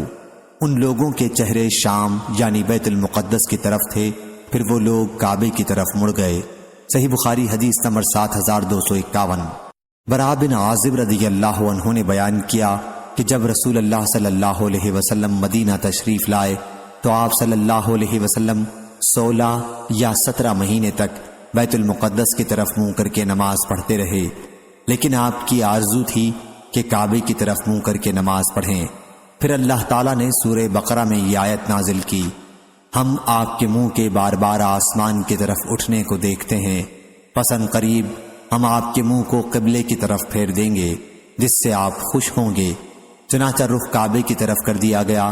ایک صاحب نے عصر کی نماز آن حضرت صلی اللہ علیہ وسلم کے ساتھ پڑھی، پھر وہ مدینے سے نکل کر انصار کی ایک جماعت تک پہنچے اور کہا کہ وہ گواہی دیتے ہیں کہ انہوں نے آن حضرت صلی اللہ علیہ وسلم کے ساتھ نماز پڑھی ہے اور کعبے کی طرف منہ کرنے کا حکم ہو گیا ہے۔ چنانچہ سب لوگ کعبہ رخ ہو گئے حالانکہ وہ عصر کی نماز کے رکوع میں تھے۔ صحیح بخاری حدیث نمبر 7252۔ انس بن مالک رضی اللہ عنہ نے بیان کیا کہ میں ابو طلحہ انصاری، ابو عبیدہ بن جراح اور ابی بن کعب رضی اللہ عنہم کو کھجور کی شراب پلا رہا تھا، اتنے میں ایک آنے والے شخص نے آ کر خبر دی کہ شراب حرام کر دی گئی ہے۔ ابو طلحہ رضی اللہ عنہ نے اس شخص کی خبر سنتے ہی کہا انس رضی اللہ عنہ ان مٹکوں کو بڑھ کر سب کو توڑ دے۔ انس رضی اللہ عنہ نے بیان کیا کہ میں ایک ہاون دستے کی طرف بڑھا جو ہمارے پاس تھا اور میں نے اس کے نچلے حصے سے ان مٹکوں پر مارا جس سے وہ سب ٹوٹ گئے۔ صحیح بخاری حدیث نمبر 7253۔ شعبہ بن حجاج نے بیان کیا کہا ہم سے ابو اسحاق نے، ان سے صلح بن ظفر نے اور ان سے حذیفہ رضی اللہ عنہ نے کہ نبی کریم صلی اللہ علیہ وسلم نے اہل نجران سے فرمایا میں تمہارے پاس ایک امانت دار آدمی جو حقیقی امانت دار ہوگا بھیجوں گا۔ حضرت صلی اللہ علیہ وسلم کے صحابہ رضی اللہ عنہم منتظر رہے کہ کون اس صفت سے موصوف ہے، تو آپ صلی اللہ علیہ وسلم نے حضرت ابو عبیدہ رضی اللہ عنہ کو بھیجا۔ صحیح بخاری حدیث نمبر 7254۔ خالد بن مہران نے بیان کیا ان سے ابو قلابہ نے اور ان سے انس رضی اللہ عنہ نے کہ نبی کریم صلی اللہ علیہ وسلم نے فرمایا ہر امت میں ایک امانت دار ہوتا ہے اور اس امت کے امانت دار ابو عبیدہ بن جراح رضی اللہ عنہ ہیں۔ صحیح بخاری حدیث نمبر 7255۔ حضرت عمر رضی اللہ عنہ نے بیان کیا کہ قبیلہ انصار کے ایک صاحب تھے اوس بن خولا نام، جب وہ رسول اللہ صلی اللہ علیہ وسلم کی مجلس میں شرکت نہ کر سکتے اور میں شریک ہوتا تو انہیں آ کر حضرت صلی اللہ علیہ وسلم کی مجلس کی خبریں بتاتا، اور جب میں حضرت صلی اللہ علیہ وسلم کی مجلس میں شریک نہ ہو پاتا اور وہ شریک ہوتے تو وہ آ کر حضرت صلی اللہ علیہ وسلم کی مجلس کی خبریں مجھے بتاتے۔ صحیح بخاری حدیث نمبر 7256۔ شعبہ نے بیان کیا ان سے زبید نے، ان سے سعد بن عبیدہ نے، ان سے ابو عبد الرحمن نے اور ان سے حضرت علی رضی اللہ عنہ نے کہ نبی کریم صلی اللہ علیہ وسلم نے ایک لشکر بھیجا اور اس کا امیر ایک صاحب عبداللہ بن حذافہ سہمی رضی اللہ عنہ کو بنایا۔ پھر اس نے کیا کیا کہ آگ جلوائی اور لشکریوں سے کہا کہ اس میں داخل ہو جاؤ، جس پر بعض لوگوں نے داخل ہونا چاہا، لیکن کچھ لوگوں نے کہا کہ ہم آگ ہی سے بھاگ کر آئے ہیں۔ پھر اس کا ذکر حضرت صلی اللہ علیہ وسلم سے کیا تو آپ نے ان سے فرمایا، جنہوں نے آگ میں داخل ہونے کا ارادہ کیا تھا، اگر تم اس میں داخل ہو جاتے تو اس میں قیامت تک رہتے۔ اور دوسرے لوگوں سے کہا کہ اللہ تعالیٰ کی نافرمانی میں کسی کی اطاعت حلال نہیں ہے، اطاعت صرف نیک کاموں میں ہے۔ صحیح بخاری حدیث نمبر 7257۔ یعقوب بن ابراہیم نے بیان کیا، ان سے ان کے والد نے بیان کیا، ان سے صالح نے، ان سے ابن شہاب نے، انہیں عبیداللہ بن عبداللہ نے خبر دی، اور انہیں ابو ہریرہ اور زید بن خالد رضی اللہ عنہ نے خبر دی کہ دو شخص رسول اللہ صلی اللہ علیہ وسلم کے پاس اپنا جھگڑا لائے۔ دوسری سند اور امام بخاری رحمہ اللہ نے کہا، تفصیل آگے حدیث ذیل میں ہے۔ صحیح بخاری حدیث نمبر 7258، 7259۔ ابو ہریرہ رضی اللہ عنہ نے بیان کیا کہ ہم رسول اللہ صلی اللہ علیہ وسلم کے پاس موجود تھے کہ دیہاتیوں میں سے ایک صاحب کھڑے ہوئے اور کہا کہ یا رسول اللہ صلی اللہ علیہ وسلم، کتاب اللہ کے مطابق میرا فیصلہ فرما دیجئے۔ اس کے بعد ان کا مقابل فریق کھڑا ہوا اور کہا، انہوں نے صحیح کہا یا رسول اللہ صلی اللہ علیہ وسلم، ہمارا فیصلہ کتاب اللہ کے مطابق کر دیجئے اور مجھے کہنے کی اجازت دیجئے۔ حضرت صلی اللہ علیہ وسلم نے فرمایا کہ کہو۔ انہوں نے کہا کہ میرا لڑکا ان کے یہاں مزدوری کیا کرتا تھا، اسیف بمانی اجیر مزدور ہے۔ پھر اس نے ان کی عورت سے زنا کر لیا تو لوگوں نے مجھے بتایا کہ میرے بیٹے پر رجم کی سزا ہوگی، لیکن میں نے اس کی طرف سے 100 بکریوں اور ایک باندی کا فدیہ دیا اور لڑکے کو چھڑا لیا۔ پھر میں نے اہل علم سے پوچھا تو انہوں نے بتایا کہ اس کی بیوی پر رجم کی سزا لاگو ہوگی اور میرے لڑکے کو 100 کوڑے اور 1 سال کے لیے جلا وطنی کی۔ حضرت صلی اللہ علیہ وسلم نے فرمایا کہ اس ذات کی قسم جس کے ہاتھ میں میری جان ہے، میں تمہارے درمیان کتاب اللہ کے مطابق فیصلہ کروں گا، باندی اور بکریاں تو اسے واپس کر دو، اور تمہارے لڑکے پر 100 کوڑے اور 1 سال جلا وطنی کی سزا ہے۔ اور اے انیس رضی اللہ عنہ، قبیلہ اسلم کے ایک صحابی، اس کی بیوی کے پاس جاؤ، اگر وہ زنا کا اقرار کرے تو اسے رجم کر دو۔ چنانچہ انیس رضی اللہ عنہ ان کے پاس گئے اور اس نے اقرار کر لیا۔ پھر انیس رضی اللہ عنہ نے اس کو سنسار کر ڈالا۔ صحیح بخاری حدیث نمبر 7260۔ جابر بن عبداللہ رضی اللہ عنہ نے بیان کیا کہ غزوہ خندق کے دن نبی کریم صلی اللہ علیہ وسلم نے دشمن سے خبر لانے کے لیے صحابہ رضی اللہ عنہم سے کہا تو زبیر رضی اللہ عنہ تیار ہو گئے۔ پھر ان سے کہا تو زبیر رضی اللہ عنہ ہی تیار ہوئے۔ پھر کہا، پھر بھی انہوں نے ہی آمادگی دکھلائی۔ اس کے بعد آپ صلی اللہ علیہ وسلم نے فرمایا کہ ہر نبی کے حواری مددگار ہوتے ہیں، اور میرے حواری زبیر رضی اللہ عنہ ہیں۔ اور سفیان بن عینہ نے بیان کیا کہ میں نے یہ روایت ابن منقدر سے یاد کی، اور ایوب نے ابن منقدر سے کہا، اے ابو بکر، یہ محمد بن منقدر کی کنیت ہے، ان سے جابر رضی اللہ عنہ کی حدیث بیان کیجئے، کیونکہ لوگ پسند کرتے ہیں کہ آپ جابر رضی اللہ عنہ کی احادیث بیان کریں۔ تو انہوں نے اسی مجلس میں کہا کہ میں نے جابر رضی اللہ عنہ سے سنا، اور 4 احادیث میں پے در پے یہ کہا کہ میں نے جابر رضی اللہ عنہ سے سنا۔ علی بن عبداللہ مدینی نے کہا کہ میں نے سفیان بن عینہ سے کہا کہ سفیان سوری تو غزوہ قریظہ کہتے ہیں بجائے غزوہ خندق کے۔ انہوں نے کہا کہ میں نے اتنے ہی یقین کے ساتھ یاد کیا ہے جیسا کہ تم اس وقت بیٹھے ہو کہ انہوں نے غزوہ خندق کہا۔ سفیان نے کہا کہ یہ دونوں ایک ہی غزوہ ہیں، کیونکہ غزوہ خندق کے فوراً بعد اسی دن غزوہ قریظہ پیش آیا، اور وہ مسکرائے۔ صحیح بخاری حدیث نمبر 7261۔ حماد بن زید نے بیان کیا، ان سے ایوب نے، ان سے ابو عثمان نے، اور ان سے ابو موسیٰ رضی اللہ عنہ نے کہ نبی کریم صلی اللہ علیہ وسلم ایک باغ میں داخل ہوئے اور مجھے دروازے کی نگرانی کا حکم دیا۔ پھر ایک صحابی آئے اور اجازت چاہی۔ حضرت صلی اللہ علیہ وسلم نے فرمایا کہ انہیں اجازت دے دو اور انہیں جنت کی بشارت دے دو۔ وہ ابو بکر رضی اللہ عنہ تھے۔ پھر عمر رضی اللہ عنہ آئے۔ حضرت صلی اللہ علیہ وسلم نے فرمایا کہ انہیں اجازت دے دو اور انہیں جنت کی بشارت دے دو۔ پھر عثمان رضی اللہ عنہ آئے، حضرت صلی اللہ علیہ وسلم نے فرمایا کہ انہیں بھی اجازت دے دو اور جنت کی بشارت دے دو۔ صحیح بخاری حدیث نمبر 7262۔ عمر رضی اللہ عنہ نے بیان کیا کہ میں حاضر ہوا تو رسول اللہ صلی اللہ علیہ وسلم اپنے بالا خانے میں تشریف رکھتے تھے اور آپ کا ایک کالا غلام سیڑھی کے اوپر نگرانی کر رہا تھا۔ میں نے اس سے کہا کہ کہو کہ عمر بن خطاب رضی اللہ عنہ کھڑا ہے اور اجازت چاہتا ہے۔ صحیح بخاری حدیث نمبر 7263۔ عبداللہ بن عباس رضی اللہ عنہ نے خبر دی کہ رسول اللہ صلی اللہ علیہ وسلم نے کسریٰ پرویز شاہ ایران کو خط بھیجا اور قاصد عبداللہ بن حذافہ رضی اللہ عنہ کو حکم دیا کہ خط بحرین کے گورنر منذر بن ساوی کے حوالے کریں، وہ اسے کسریٰ تک پہنچائے گا۔ جب کسریٰ نے وہ خط پڑھا تو اسے پھاڑ دیا۔ مجھے یاد ہے کہ سعید بن مسیب نے بیان کیا کہ حضرت صلی اللہ علیہ وسلم نے اسے بد دعا دی کہ اللہ انہیں بھی ٹکڑے ٹکڑے کر دے۔ صحیح بخاری حدیث نمبر 7264۔ یحییٰ قطان نے بیان کیا، ان سے یزید بن ابی عبید نے، ان سے سلمہ بن اکوع رضی اللہ عنہ نے کہ رسول اللہ صلی اللہ علیہ وسلم نے قبیلہ اسلم کے ایک صاحب ہند بن اسما سے فرمایا کہ اپنی قوم میں یا لوگوں میں اعلان کر دو عاشورے کے دن کہ جس نے کھا لیا ہو وہ اپنا بقیہ دن بن کھائے پورا کرے، اور جس نے نہ کھایا ہو وہ روزہ رکھے۔ صحیح بخاری حدیث نمبر 7265۔ 1266۔ بیان کیا کہ ابن عباس رضی اللہ عنہ مجھے خاص اپنے تخت پر بٹھا لیتے تھے۔ انہوں نے ایک بار بیان کیا کہ قبیلہ عبد القیس کا وفد آیا۔ جب وہ لوگ نبی کریم صلی اللہ علیہ وسلم کی خدمت میں پہنچے، حضرت صلی اللہ علیہ وسلم نے پوچھا کس قوم کا وفد ہے؟ انہوں نے کہا کہ ربیعہ قبیلے کا۔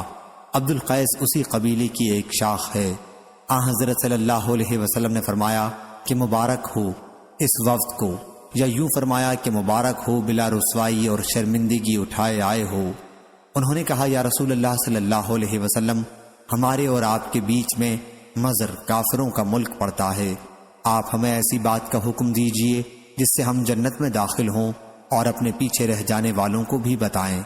پھر انہوں نے شراب کے برتنوں کے متعلق پوچھا تو حضرت صلی اللہ علیہ وسلم نے انہیں 4 چیزوں سے روکا اور 4 چیزوں کا حکم دیا۔ آپ نے ایمان باللہ کا حکم دیا۔ دریافت فرمایا جانتے ہو ایمان باللہ کیا چیز ہے؟ انہوں نے کہا کہ اللہ اور اس کا رسول زیادہ جانتے ہیں۔ فرمایا کہ گواہی دینا کہ اللہ کے سوا اور کوئی معبود نہیں اور محمد صلی اللہ علیہ وسلم اللہ کے رسول ہیں، اور نماز قائم کرنے کا حکم دیا اور زکوٰۃ دینے کا۔ میرا خیال ہے کہ حدیث میں رمضان کے روزوں کا بھی ذکر ہے اور غنیمت میں سے 5واں حصہ بیت المال میں دینا، اور آپ نے انہیں دبا، حنتم، مزفت اور نقیل کے برتن جن میں عرب لوگ شراب رکھتے اور بناتے تھے کے استعمال سے منع کیا، اور بعض اوقات مقیر کہا۔ فرمایا کہ انہیں یاد رکھو اور انہیں پہنچا دو جو نہیں آ سکے ہیں۔ صحیح بخاری حدیث نمبر 7266۔ توبہ بن کیسان عنبری نے بیان کیا کہ مجھ سے شعبی نے کہا کہ تم نے دیکھا امام حسن بصری نبی کریم صلی اللہ علیہ وسلم سے کتنی حدیث مرسلن روایت کرتے ہیں۔ میں ابن عمر رضی اللہ عنہ کی خدمت میں تقریباً 2.5 سال رہا، لیکن میں نے ان کو حضرت صلی اللہ علیہ وسلم سے اس حدیث کے سوا اور کوئی حدیث بیان کرتے نہیں سنا۔ انہوں نے بیان کیا کہ نبی کریم صلی اللہ علیہ وسلم کے صحابہ رضی اللہ عنہم میں سے کئی اصحاب، جن میں سعد رضی اللہ عنہ بھی تھے، دسترخوان پر بیٹھے ہوئے تھے۔ لوگوں نے گوشت کھانے کے لیے ہاتھ بڑھایا تو ازواج مطہرات میں سے ایک زوجہ مطہرہ ام المومنین میمونہ رضی اللہ عنہا نے آگاہ کیا کہ یہ سانڈے کا گوشت ہے۔ سب لوگ کھانے سے رک گئے۔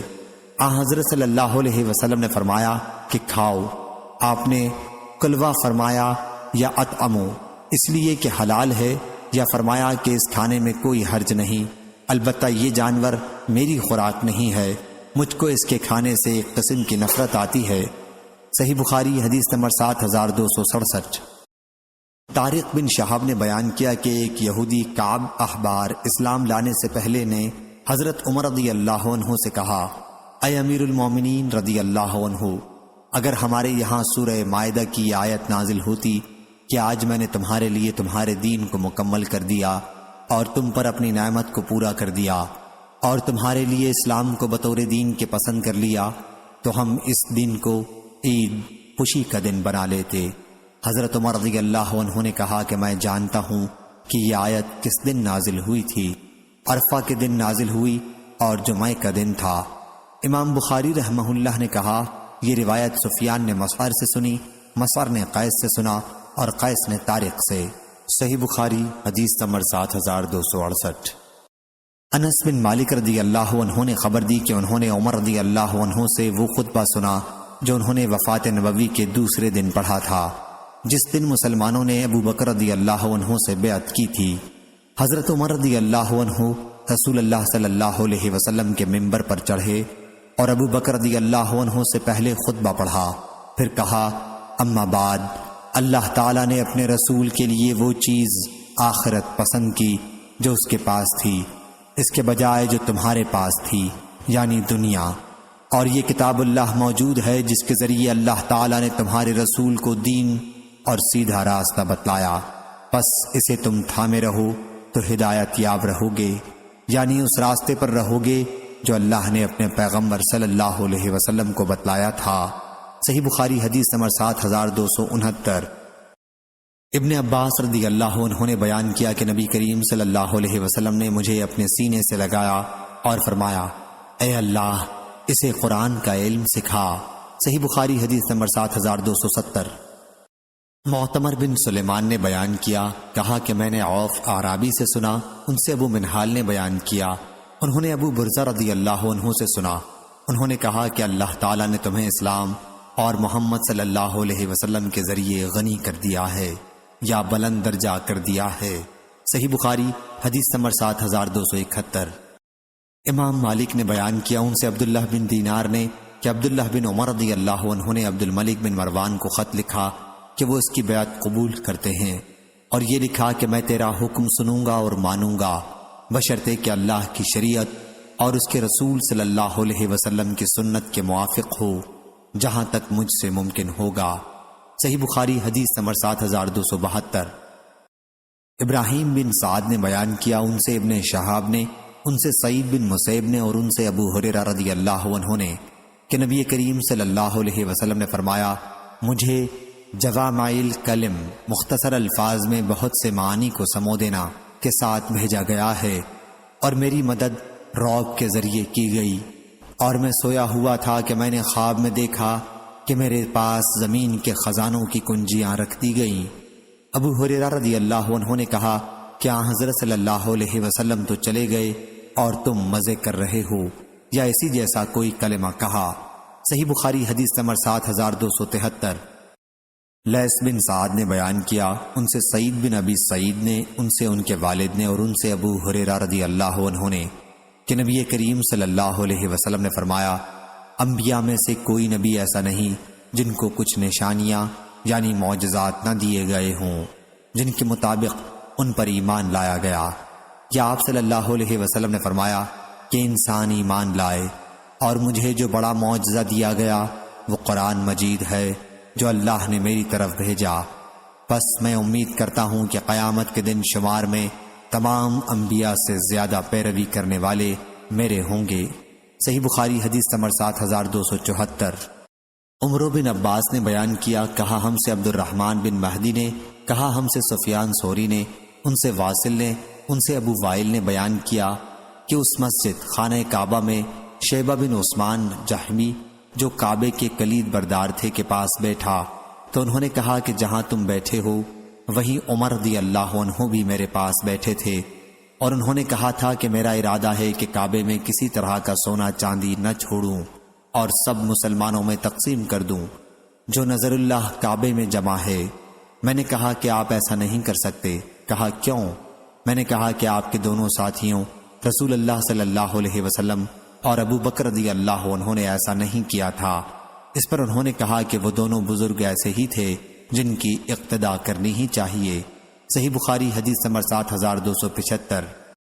سفیان بن عینہ نے بیان کیا، کہا کہ میں نے عامش سے پوچھا تو انہوں نے زید بن وہب سے بیان کیا کہ میں نے حذیفہ بن یمان رضی اللہ عنہ سے سنا، انہوں نے بیان کیا کہ نبی کریم صلی اللہ علیہ وسلم نے فرمایا کہ امانت داری آسمان سے بعض لوگوں کے دلوں کی جڑوں میں اتری، یعنی ان کی فطرت میں داخل ہے، اور قرآن مجید نازل ہوا تو انہوں نے قرآن مجید کا مطلب سمجھا اور سنت کا علم حاصل کیا، تو قرآن و حدیث دونوں سے اس ایمانداری کو جو فطرتی تھی پوری قوت مل گئی۔ صحیح بخاری حدیث نمبر 7276۔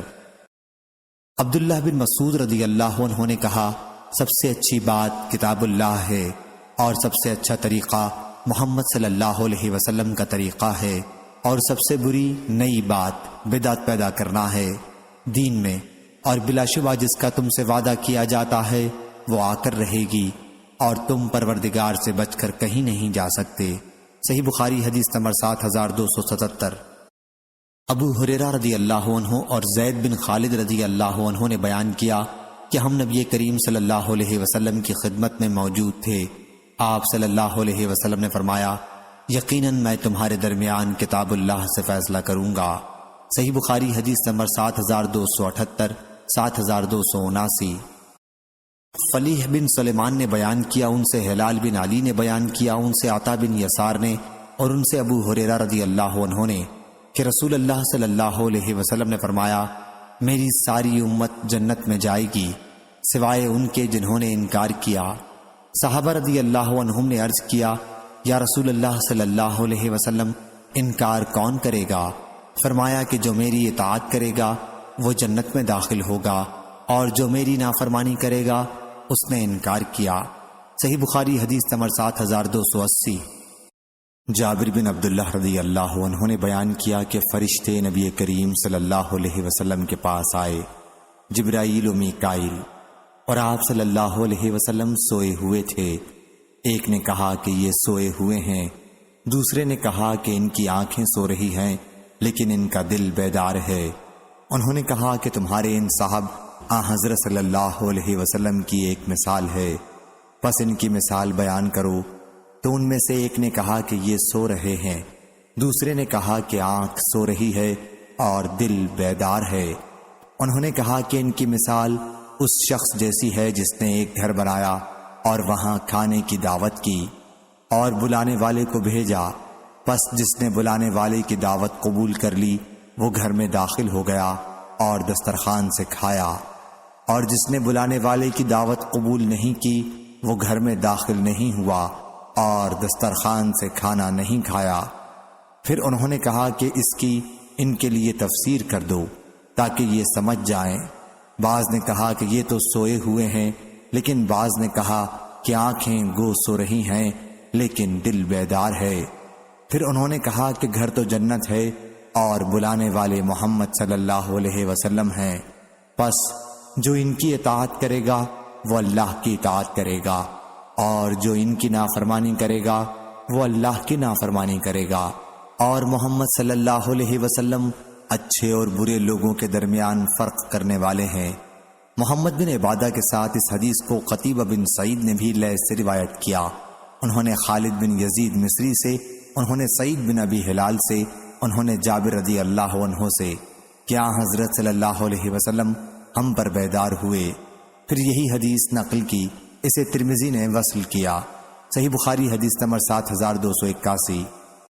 حذیفہ رضی اللہ عنہ نے کہا کہ آئے قرآن و حدیث پڑھنے والو، تم اگر قرآن و حدیث پر نہ جمو گے، ادھر ادھر دائیں بائیں راستہ لوگے تو بھی گمراہ ہوگے، بہت ہی بڑے گمراہ۔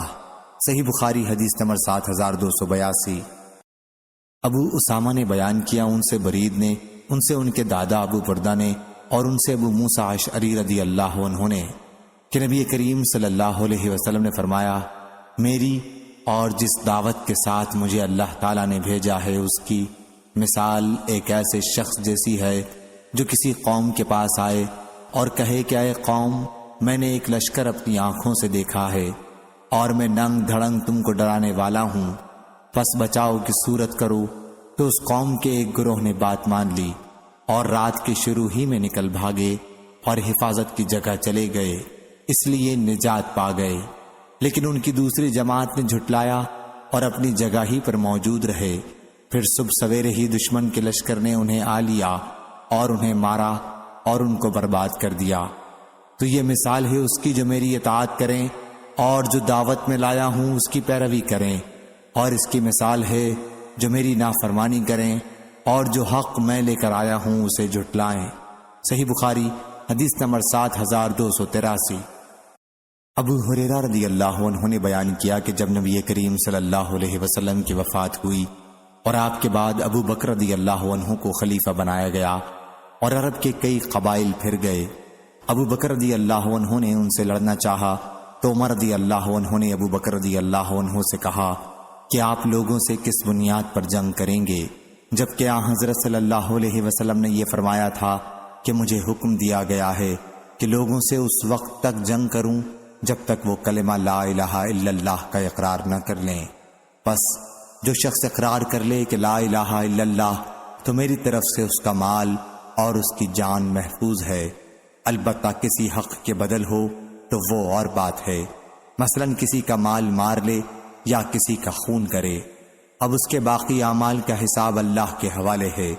لیکن ابو بکر رضی اللہ عنہ نے کہا کہ واللہ میں تو اس شخص سے جنگ کروں گا جس نے نماز اور زکوٰۃ میں فرق کیا ہے، کیونکہ زکوٰۃ مال کا حق ہے، واللہ اگر وہ مجھے ایک رسی بھی دینے سے رکیں گے جو وہ رسول اللہ صلی اللہ علیہ وسلم کو دیتے تھے تو میں ان سے ان کے انکار پر بھی جنگ کروں گا۔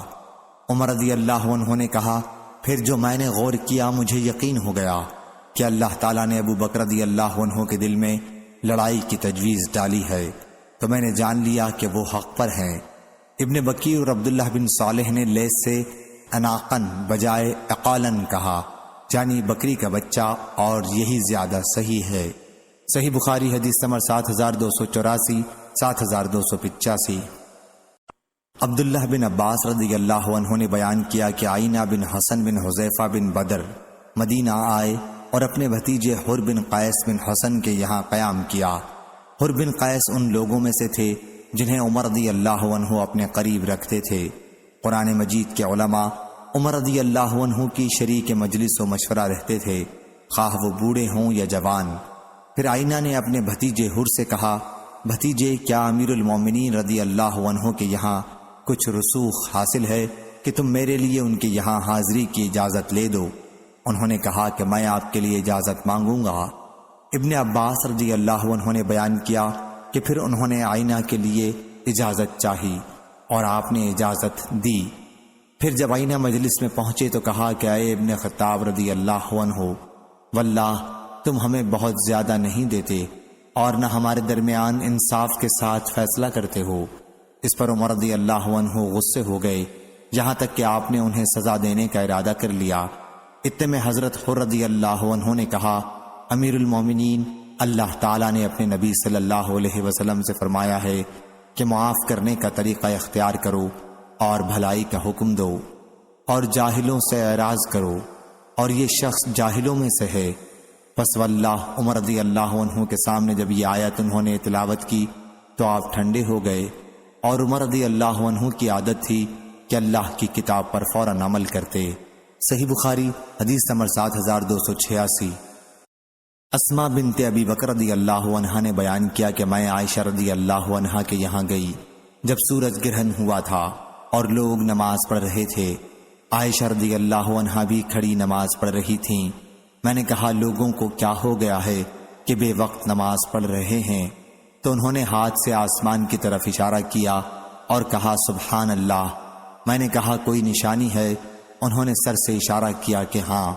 پھر جب رسول اللہ صلی اللہ علیہ وسلم نماز سے فارغ ہوئے تو آپ صلی اللہ علیہ وسلم نے اللہ کی حمد و ثنا کے بعد فرمایا، کوئی چیز ایسی نہیں لیکن میں نے آج اس جگہ سے اسے دیکھ لیا، یہاں تک کہ جنت و دوزخ بھی، اور مجھے وحی کی گئی ہے کہ تم لوگ قبروں میں بھی آزمائے جاؤ گے، دجال کے فتنے کے قریب قریب۔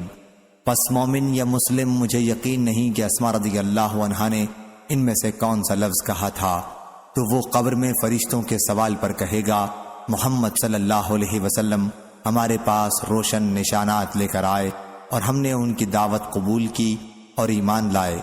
اس سے کہا جائے گا کہ آرام سے سو رہو، ہمیں معلوم تھا کہ تم مومن ہو، اور منافق یا شک میں مبتلا مجھے یقین نہیں کہ ان میں سے کون سا لفظ اسماء رضی اللہ عنہا نے کہا تھا، تو وہ کہے گا آن حضرت صلی اللہ علیہ وسلم کے متعلق سوال پر کہ مجھے معلوم نہیں، میں نے لوگوں کو جو کہتے سنا وہی میں نے بھی بک دیا۔ صحیح بخاری حدیث نمبر 7287۔ امام مالک نے بیان کیا، ان سے ابو زناد نے، ان سے اعرج نے، ان سے ابو ہریرہ رضی اللہ عنہ نے کہ نبی کریم صلی اللہ علیہ وسلم نے فرمایا، جب تک میں تم سے یکسو رہوں تم بھی مجھے چھوڑ دو اور سوالات وغیرہ نہ کرو، کیونکہ تم سے پہلے کی امتیں اپنے غیر ضروری سوال اور انبیاء کے سامنے اختلاف کی وجہ سے تباہ ہو گئیں۔ پس جب میں تمہیں کسی چیز سے روکوں تو تم بھی اس سے پرہیز کرو، اور جب میں تمہیں کسی بات کا حکم دوں تو بجا لاؤ جس حد تک تم میں طاقت ہو۔ صحیح بخاری حدیث نمبر 7288۔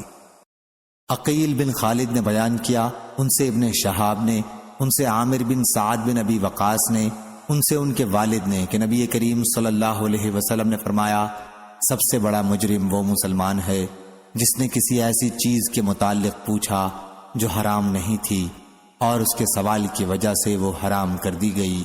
صحیح بخاری حدیث نمبر 7289۔ موسیٰ بن عقبہ نے بیان کیا، کہا میں نے ابو نضر سے سنا، انہوں نے بصر بن سعید سے بیان کیا، ان سے زید بن ثابت رضی اللہ عنہ نے کہ نبی کریم صلی اللہ علیہ وسلم نے مسجد نبوی میں چٹائی سے گھیر کر ایک حجرہ بنا لیا اور رمضان کی راتوں میں اس کے اندر نماز پڑھنے لگے۔ پھر اور لوگ بھی جمع ہو گئے تو ایک رات آن حضرت صلی اللہ علیہ وسلم کی آواز نہیں آئی۔ لوگوں نے سمجھا کہ آن حضرت صلی اللہ علیہ وسلم سو گئے ہیں، اس لیے ان میں سے بعض کھنکھارنے لگے تاکہ آپ باہر تشریف لائیں۔ پھر آن حضرت صلی اللہ علیہ وسلم نے فرمایا کہ میں تم لوگوں کے کام سے واقف ہوں، یہاں تک کہ مجھے ڈر ہوا کہ کہیں تم پر یہ نماز تراویح فرض نہ کر دی جائے، اور اگر فرض کر دی جائے تو تم اسے قائم نہیں رکھ سکو گے۔ پس اے لوگو، اپنے گھروں میں یہ نماز پڑھو، کیونکہ فرض نماز کے سوا انسان کی سب سے افضل نماز اس کے گھر میں ہے۔ صحیح بخاری حدیث نمبر 7290۔ ابو موسیٰ اشعری رضی اللہ عنہ نے بیان کیا کہ رسول اللہ صلی اللہ علیہ وسلم سے کچھ چیزوں کے متعلق پوچھا گیا جنہیں آپ نے ناپسند کیا۔ جب لوگوں نے بہت زیادہ پوچھنا شروع کر دیا تو آپ ناراض ہوئے اور فرمایا، پوچھو۔ اس پر ایک صحابی کھڑا ہوا اور پوچھا، یا رسول اللہ صلی اللہ علیہ وسلم، میرے والد کون ہیں؟ حضرت صلی اللہ علیہ وسلم نے فرمایا کہ تمہارے والد حذافہ ہیں۔ پھر دوسرا صحابی کھڑا ہوا اور پوچھا، میرے والد کون ہیں؟ فرمایا کہ تمہارے والد شیبہ کے مولا سالم ہیں۔ پھر جب عمر رضی اللہ عنہ نے حضرت صلی اللہ علیہ وسلم کے چہرے پر غصے کے آثار محسوس کیے تو عرض کیا، ہم اللہ عز و جل کی بارگاہ میں آپ کو غصہ دلانے سے توبہ کرتے ہیں۔ صحیح بخاری حدیث نمبر 7291۔ مغیرہ رضی اللہ عنہ کے کاتب وراد نے بیان کیا کہ معاویہ رضی اللہ عنہ نے مغیرہ رضی اللہ عنہ کو لکھا کہ جو تم نے رسول اللہ صلی اللہ علیہ وسلم سے سنا ہے وہ مجھے لکھیے۔ تو انہوں نے انہیں لکھا کہ نبی کریم صلی اللہ علیہ وسلم ہر نماز کے بعد کہتے تھے، تنہا اللہ کے سوا کوئی معبود نہیں، اس کا کوئی شریک نہیں، ملک اسی کا ہے اور تمام تعریف اسی کے لیے ہے اور وہ ہر چیز پر قادر ہے۔ اے اللہ، جو تو عطا کرے اسے کوئی روکنے والا نہیں، اور جسے تو روکے اسے کوئی دینے والا نہیں، اور کسی نصیبہ ور کا نصیبہ تیرے مقابلے میں اسے نفع نہیں پہنچا سکے گا۔ اور انہیں یہ بھی لکھا کہ حضرت صلی اللہ علیہ وسلم بے فائدہ بہت سوال کرنے سے منع کرتے تھے اور مال ضائع کرنے سے، اور آپ ماؤں کی نافرمانی کرنے سے منع کرتے تھے، اور لڑکیوں کو زندہ درگور کرنے سے، اور اپنا حق محفوظ رکھنے اور دوسروں کا حق نہ دینے سے، اور بے ضرورت مانگنے سے منع فرماتے تھے۔ صحیح بخاری حدیث نمبر 7292۔ حماد بن زید نے بیان کیا، ان سے ثابت نے اور ان سے انس رضی اللہ عنہ نے بیان کیا کہ ہم عمر رضی اللہ عنہ کے پاس تھے تو آپ نے فرمایا کہ ہمیں تکلف اختیار کرنے سے منع کیا گیا ہے۔ صحیح بخاری حدیث نمبر 7293۔ انس بن مالک رضی اللہ عنہ نے خبر دی کہ نبی کریم صلی اللہ علیہ وسلم سورج ڈھلنے کے بعد باہر تشریف لائے اور ظہر کی نماز پڑھی۔ پھر سلام پھیرنے کے بعد آپ منبر پر کھڑے ہوئے اور قیامت کا ذکر کیا، اور آپ نے ذکر کیا کہ اس سے پہلے بڑے بڑے واقعات ہوں گے۔ پھر آپ نے فرمایا، کہ تم میں سے جو شخص کسی چیز کے متعلق سوال کرنا چاہے تو سوال کرے۔ آج مجھ سے جو بھی سوال کرو گے میں اس کا جواب دوں گا جب تک میں اپنی اس جگہ پر ہوں۔ انس رضی اللہ عنہ نے بیان کیا کہ اس پر لوگ بہت زیادہ رونے لگے اور حضرت صلی اللہ علیہ وسلم بار بار وہی فرماتے تھے کہ مجھ سے پوچھو۔